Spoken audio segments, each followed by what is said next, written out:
It is Hot Sheet. Scotty Braun along with Baseball America's JJ Cooper and Ben Badler. We are back, and then we will skip next week. That'll be the last little skip we do until spring training starts. So February 17th is another episode after this one. It is February 3rd right now, and then we will run throughout the season on a weekly basis. On Mondays, you can catch us live, or of course, after the fact, YouTube, podcast, etc.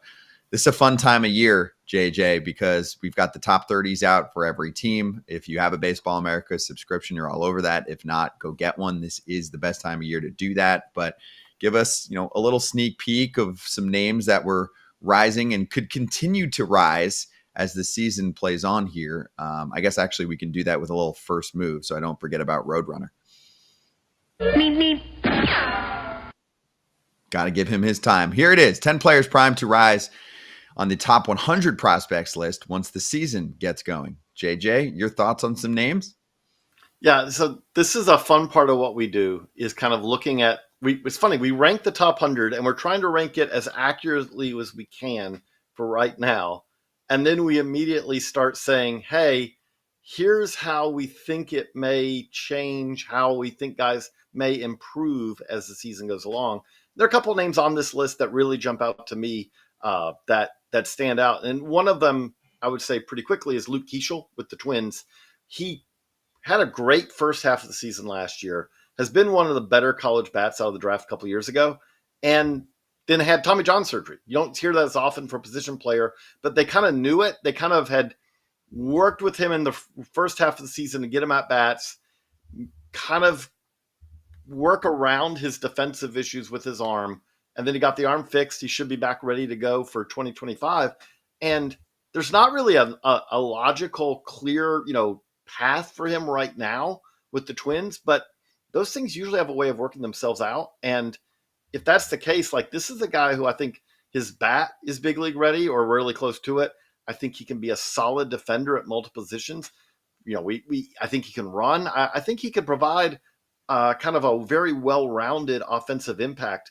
He's someone who, it would not surprise, we had him 46 on our preseason rankings, would not surprise me at all if he kind of took a step up into that top 30 as graduation starts happening, as he gets back on the field, because that really was kind of one of the questions with Keeschel, is we just want to see him healthy and back on the field. He's one that stands out. Another one that stands out to me is there's a lot of Rays prospects who we could have put on the top 100. There are a lot we put on the 100, and I think there's more that we could have. But Trevor Harrison, who's at the back of our top 100, not number 90 on the list, would not shock me at all if he kind of really flew up these rankings this year. We saw last year him already take kind of big steps forward.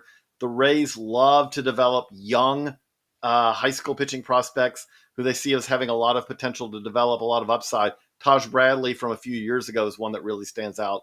You could go back, Shane Baz, who they acquired from the Pirates in that fleece of a trade years ago, is another one. But Harrison kind of has all the starter traits you're really looking for. He got his feet wet. He really kind of got a good foundation under him last year. Would not surprise me at all if he takes kind of a big second step forward, another step forward in 2025 and really rises up this list. That's just a couple of them. But Ben, I'm sure you have some guys that you also are kind of really fascinated and looking forward to seeing.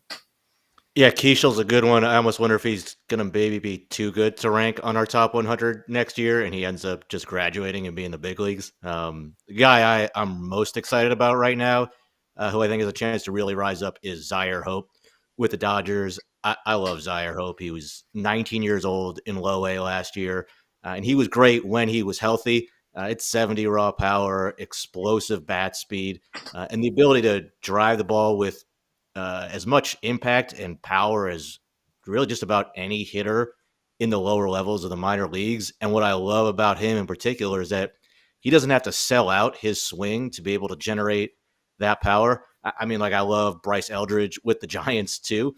But, with a player like him who's 6'7", super long limbs, like, there's just going to be strikeouts that come with that kind of power. You don't have that with Hope. You have somebody who's strong, compact, short levels. It's a very efficient path to the ball, and the barrel stays in the hitting zone. So it's high contact, it's impact. He's able to recognize pitches well, work quality at bats, draw walks too. So I just don't see what it is about his offensive game that's not going to continue to translate when he gets to the upper levels of the minors and he's facing more advanced arms. So I think we're looking at somebody who has a chance to be a top 25 prospect by the end of the year, maybe even a top 10 overall prospect if everything clicks. I got to throw one other out there, because when we look at our 10 who are rising, but we also did our story that was, hey, let's try to predict who's going to be the number one prospect in 2026, which is always a fun kind of exercise, because the guys who are in the top 10 usually are all guys who are going to graduate before next year's list unless they're injured. So you kind of throw them out of it and say they're not really the case, the candidates. And we did the first pass on that, and we said, okay, who does everyone want to write about? And I think pretty much everyone wanted to write about Ranger shortstop Sebastian Walcott. And so with that being the case, it kind of came to the point, it's like, hey, we need to write up some other people in addition to Walcott. But I think that there is this strong belief that there's a decent chance that he could be the best or one of the best prospects in the game by this time next year. He's an elite prospect right now. Like what he did last year has already put him kind of into that top tier. But if you said that he takes one more step forward this year, he's going to be in AA. He's going to have, if he doesn't graduate this year, if he has the year that we kind of think he could have, I do think that he's kind of a very good choice to be the number one prospect in the game at this time next year. I love it. I Okay. think I was going to say, I think if everything, we're seeing Junior Caminero hitting balls over the center field, not just wall, the entire like batter's eye in the Dominican, the lead this winter. I think that's the kind of player that Sebastian Walcott could be if everything clicks. I mean, it's still higher swing and miss risk. Not sure if he stays at shortstop, goes somewhere else, but yeah, he has a chance to have that type of power. By the way, Junior Caminero was just on Foul Territory. So if you want to check that out after this show, it is on the FT YouTube channel. And I want to take us straight to JJ, what you might find surprising, but is maybe my favorite topic in the prospect world these days: team rankings, because it helps to tell the picture with major league clubs in terms of predicting how a season's going to play out, how trades are going to play out, right? Does my team have the prospect capital, the assets to pull off the trades that you want to see? Also, is my team being undervalued because there are prospects that are going to come up and make an impact, or are these prospects kind of further down the line? So anyway, with all of that being said, word on the street is Wednesday for the prospect rankings 1 through 30 in Major League Baseball for all 30 MLB teams. So what can you tell us as a little teaser? Like, who's rising, who's falling, and just who stands out in general, right? Okay, couple of things with that. One, that'll be interesting, and we don't have the answer to this yet because we're going to actually meet on this tomorrow to kind of finalize it. But we do our rankings for the Prospect Handbook. So if you got your Prospect Handbook digital edition, you kind of already have a little sneak peek. But that was before Roki Sasaki signed with the Dodgers. And the way we do this, like we try to use kind of the research that's out there. And one of the things that research into prospect valuations has shown year after year is top tier talent is worth more than depth. Depth's important, but so we've got to figure out how much does signing Roki Sasaki, who's our number one prospect in the game, how much is that going to move the Dodgers up? But when we talk about depth, and I think that is kind of an interesting part of this, an important part of this as well. The team that really does stand out to me depth-wise are the Rays. The Tampa Bay Rays at this time last year, I thought were probably the thinnest that they'd been in quite a while, which wasn't that thin. Still better than a lot of organizations, but I just felt like the Rays over the last decade, and they've had some misses, let's be clear. Like there are some guys who haven't established themselves from these groups, like the Curtis Meads, who we still need to see what he's going to do, Jonathan Aranda, guys like that. But they've also had a lot of hits, like you mentioned, a Caminero and guys like that. Shane Boz kind of back to healthy last year. Taj Bradley had a good year.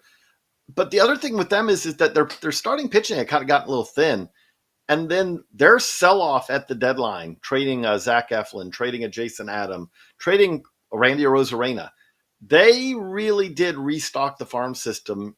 And what it does mean now, they have more than 10 top 100 caliber prospects. Not that many guys made the 100, but they're number 11, number 12 prospects on our current raise list are plausible guys you can make a case for the top 100. Their depth as far as guys who would probably be top 15 in a lot of organizations stretches well into the 20s. They had a good international class as well. That's a team that really stands out to me as one that kind of, when you say who could be like the team that just does it all in the big, in the minor leagues in 2025, wouldn't surprise me at all, because they have guys at AAA, they have guys at AA, they're going to have guys at high A. I don't even know how they're going to work out the rotations in low A and high A, because they have more starting pitching candidates than they really have spots in those, those levels. That's one that stands out to me, but I'm sure Ben has some that stand out to him as well. Yeah, and the Razor, that's one way to have a deep farm system, right? Is when you're consistently trading away players from your major league team. I think they've done well in other areas of procuring talent too, but that's certainly one way to have a deeper farm system. The ones for me that stand out are especially the teams that have both drafted well and done well signing international players. And I think the Brewers certainly check that box. I mean, you look at certainly their top end talent, I think is very good. But then you look at the players deeper through their system, and you get to players in the teens and the 20s. They're adding another wave of really good international talent this year. Players like Brylan Antunez, Kenny Fenelon. You saw what they did last year with their class. Obviously, Jesus Made, number one in that system. Luis Pena is already top 10. Getting a guy like a Jose Anderson, an outfielder last year. There's just a lot of there's a good balance of talent throughout the entire organization, both from the draft internationally. And I think you could say the same thing about the Guardians. I mean, it certainly helps to have the number one overall pick in the draft, not just to get Travis Bazzano, but then to be able to spread that bonus pool money around, get a guy like a Chase Mobley, right-handed pitcher out of the draft last year, him, Joey Oki, Braylon Doty, and then you look at guys in the 20s even in that system, somebody like a Gabriel Rodriguez, a shortstop, or a Robert Arias, outfielder, another international prospect from last year's class. So I think the depth in those systems definitely jumps out for me. Okay, and then maybe my second favorite topic is drawing up trade packages based on some of the prospect talk that we've got going here with teams. So this actually does tie into something that I want to get into, and that's a Dylan Cease trade package. Could this happen again? Dylan Cease was traded last year from the White Sox to the Padres in the middle of March.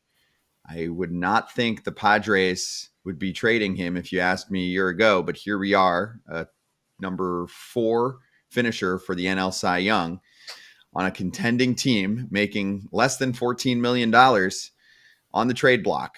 So let's cue up this tweet from Jimmy Ragazzo, who writes for Sports Illustrated. He said, should the Mets sell high on Luis Angel Acuna in a deal for Dylan Cease? Went through what a trade package might look like with the Padres and why the Mets would do it and why they would not. And it sounded like the ask, or at least from his side, was, multiple high-end players, at least 3 top 25 prospects from the San Diego side, or guys, I did read, I'm trying to remember who it was, that it was in The Athletic, and I believe it was from Dan Hayes, who also was on Foul Territory with us earlier today, that the Padres would prefer to go the major league player route. Good luck with that at this point in the season. So can a team talk the Padres into prospects and longer-term assets in order for them to get worse this year for Dylan Cease? JJ, what do you have? I think Dan's right. I think it's more likely to be that they kind of try to do a one step forward, one step back, where they're kind of they're still trying to compete. They're still trying to contend. The Padres aren't really in that point where you say, okay, we're going to clearly make ourselves significantly worse for this year, especially when the clock is ticking on, that some of these deals that they have, the players are still really good, but Xander Bogaerts is not going to be an appreciating asset as years go along. As far as a player, he's going to be someone who is going to be moving down the defensive spectrum further and further. Guys like that, there's a reason for the Padres to go for it. Now, the one thing I did when I saw that the 3 top 25 prospects, that's such a broad kind of, to me, that I kind of tripped on that a little bit, because I first hear that and I think 3 top 25 prospects in baseball. It's like, No one gets that in a deal. We can't really remember like one, like there's just not many teams who have 3 top 25 prospects. Then you realize, oh, he means 3 top 25 in an organization prospects. And I'd say that's a little light for someone like Dylan Cease. If you look at what he got last year, it was a significantly larger and a significantly better package than that. Included a top 100 prospect, included multiple, I would say, fringe of the top 100 type guys. I think that's kind of what you'd be looking at if, again, this is the big if kind of salaries aren't a big part of this. Now, that's where this gets really messy. He's on a below market deal, I would say. You could easily say he's on the final year before he hits free agency. But that's where this does get interesting, because if you said, like, I see that there's a, who would be the headliner from the Mets, someone like Sproat, I think that would make sense. Like, if you look at kind of what he was garnered last year, which was Drew Thorpe and some other pieces, Brandon Sproat would be probably a headliner in a prospect type deal. This is kind of a proposal we have, that I want to, when I'm going to throw a proposal out, I want it to be something that if it's anything, it's slightly an overpay, because I'm just fighting back against the many thousands of proposals put out there by fans who almost always are like, can I please propose all the players that we would not mind losing in a trade and see what we get back? This would be more, a guy who is a top 100 prospect in Sproat, and then 2 other guys who are not too that far off of the top 100. Again, I think that the Padres would probably be more likely to try and see if they can get a fit that helps. They need help at catcher, for instance. If they could get a catcher who's ready to kind of step in, or they're not all set at shortstop. Something like that might help the big league club more than a prospect trade. Yeah, I think that's what you're talking about, JJ. Like the Padres are sort of in a situation now where it's like the Brewers, where they're unfortunately in that same spot where they're trading away somebody like Corbin Burns and trying to get back that, big league ready now talent or near ready talent, like one of those deals. Because, yeah, this is not a situation where you want to be tearing everything down. I mean, I wonder if you even should trade Dylan Cease at this point. Just given the position that I think they should be in to contend this year. But if they are going to trade him, yeah, that's what I would want back, is major league ready talent. All right, JJ, can you whip up another trade for us then with the Braves? Okay. So now let's try to do one that kind of does a little bit of both here. I don't know if the Braves would do this. Let me be clear here, right? But again, I want to throw it out there like this would be something that would make some logical sense from the standpoint of if the Braves are willing to trade Drake Baldwin. Drake Baldwin is, you could say, a big league ready catcher. Now, is he ready to be their everyday catcher? That's a little bit more of a question, but he could probably work his way into that eventually. And they do have, Luis Campusano to kind of split that job with. And then you would be talking about 2 high ceiling but far away pitchers who've already had injuries. So that would be something where, Cease would obviously be a very useful addition to the Braves rotation.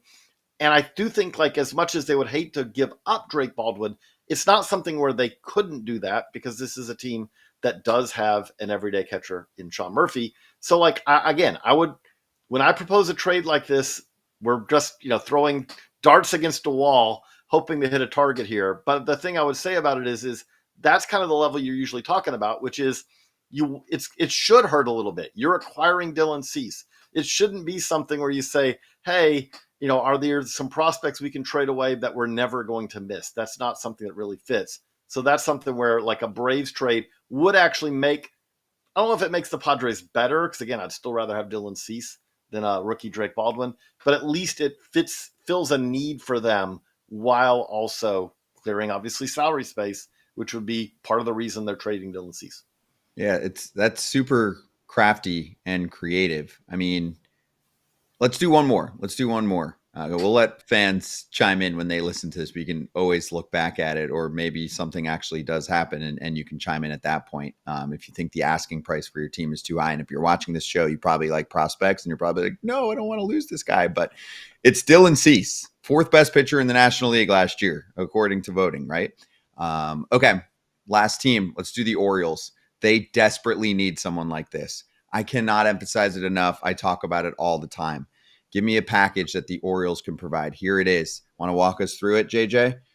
So this is one where I don't think that the Orioles, that this even hurts that bad, to be honest.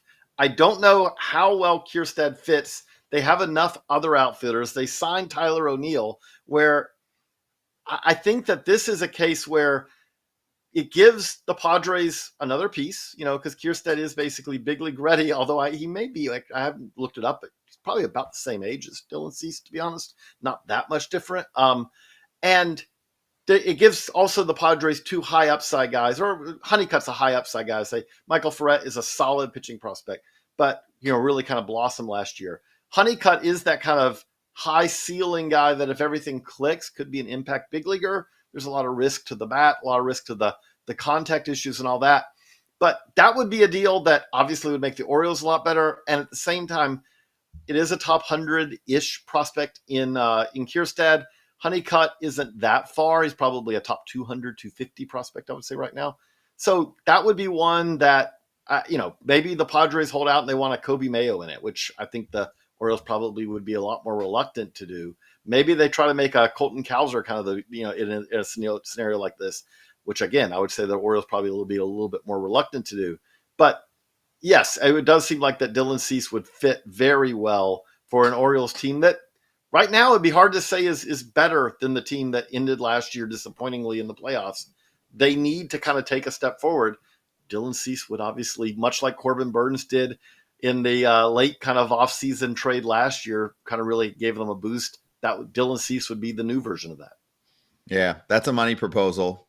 I think that the Orioles would do it in a second. I think the Padres would do that too, and it might be the best kind of offer they get. So I'm very much on board with that one. And you're right, JJ. I don't know if this team's better than they were last year, and they really struggled down the stretch. They're good. They're playoff good. But they lost Corbin Burns and Anthony Santander. I don't want to overlook that. They replaced a little bit, but not in the same way, especially in the rotation. They got back-end starters from the looks of it versus losing, one of the top 5 pitchers in baseball. Anyway, JJ, thank you for the time. Good to see you, and a lot going on in the Baseball America world. So we'll catch you on the next episode in a couple weeks. Okay. Sounds good. Sounds good. JJ's out. Let's hit the final sprint as we're going to go into the draft world and talk about a top 200 coming soon.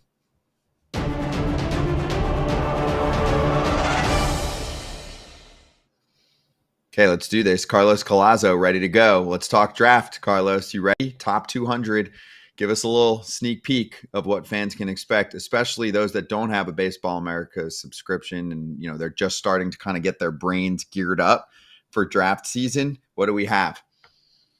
Yeah, we're going to top 200 this week. We're only a few weeks away from the college baseball season kicking off. So really, this is our list just to get everyone started, everyone ready to go. There's not a ton of change in the top 10, obviously, going from a fall, winter top 100 to a top 200, going from the 101 to the 200 is really the biggest update. But I think this year's class, after just having a lot of conversations with scouts, getting some feedback from fall workouts in college, talking to scouting directors, doing our preseason All-America voting that scouting directors do for us, and best tools. This class feels very solid all around. This is the first time, and I would say the last few years, that we haven't had a single demographic, so high school hitting, high school pitching, college hitting, college pitching, that scouting directors don't view as below average. It's 50s across the board. So it's very well-rounded. The depth is solid. I think the big question is, who are these impact hitters at the top going to be? The hitting at the top of the college class in particular does not look as strong as we've had in the last few years. I think there's some contact questions. Maybe 2 interesting names that are rising up the board on this update specifically, who I'll highlight here, is Luke Stevenson, a catcher out of North Carolina. We had him in their top 100 previously, but right now it feels like he's a consensus first-round player. A lot of people think he's the best college catcher in the class, and he almost aligns with how the draft class is. He's very well-rounded. There's maybe not a single sexy tool that he has, but he does everything at a very high level. He hits for power. He defends.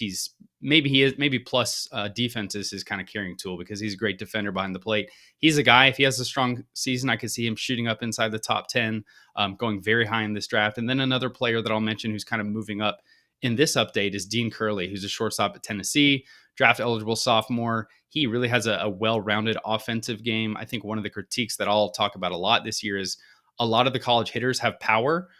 They swing and miss a lot. Dean Curley is a guy who does have a lot of contact skill. He does have power. He's playing a premium position in a premium college conference. So those are two of probably the most notable up arrow players in this update to keep an eye on, especially as college season gets rolling. Yeah, I think one of the most fascinating players to watch in this cycle is Cruz Schoolcraft, because, I mean, this guy he's a high school player, reclassified from the 2026 class. He's 6'8", left-handed pitcher / first baseman. I'm sure some team is going to draft him and probably make him only be, make him only do one way, like probably left-handed pitching, I would guess. But I think it is a legitimate, true two-way talent. I wish the Giants had allowed, Bryce Eldridge to do the same thing. But obviously, hey, Bryce Eldridge is looking pretty good right now as a hitter only. But, a 6'7", 6'8", left-handed pitcher who's up to like 96, 97 miles an hour, huge upside on the mound. Oh, and he has monster raw power from the left side of the plate. I think his swing works pretty well too for such a big dude. You're probably going to be some swing and miss just because of how, just how long his arms are, how big his strike zone is that he has to cover. But I think it's a potential huge power arm from the left side and a power bat from the left side as well. I guess last word here, Carlos, before we step out, and obviously we'll talk draft throughout the year, heading up to the draft in July. But, any other notable names, especially from the high school world, that we need to get familiar with that have been rising or just are creating more buzz than, a few months ago? Yeah, I think Cruz Schoolcraft is a name to highlight. That is a smart one. I do think the physicality of the high school players at the top of this draft is really exciting. I mean, Ethan Holiday, Xavier Nyans, who is a Washington third baseman and pitcher. He's also a two-way player. He's been up to 93 on the mound. I think most teams probably view him as a hitter moving forward. He's got maybe 70 grade raw power in the future. So he's a name that's kind of always been at the top of this list. A riser a little bit further down who maybe will be exciting is Slater DeBrun.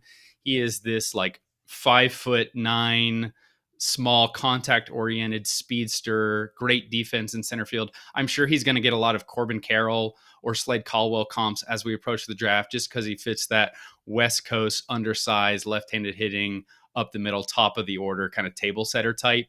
I think the strength of this year's class, at least as I'm looking at it right now, is the high school shortstops. That's a demographic that a lot of scouts and a lot of teams obviously really like. There are players like Ethan Holiday at the very top, Kason Cunningham, who's maybe the best pure hitter in the class, Eli Willits, who is super well-rounded and athletic and has bloodlines. Billy Carlson is another two-way player in this class that I think is probably more likely to play shortstop in the long run. But there's just a lot of depth, and what I'm looking forward to in the next few weeks, next few months is who is going to go from that solid top 50 prospect and really cement themselves as no doubt top 10 overall prospects, because I think there's a lot of room for players to climb the board every year, and that's especially true this year.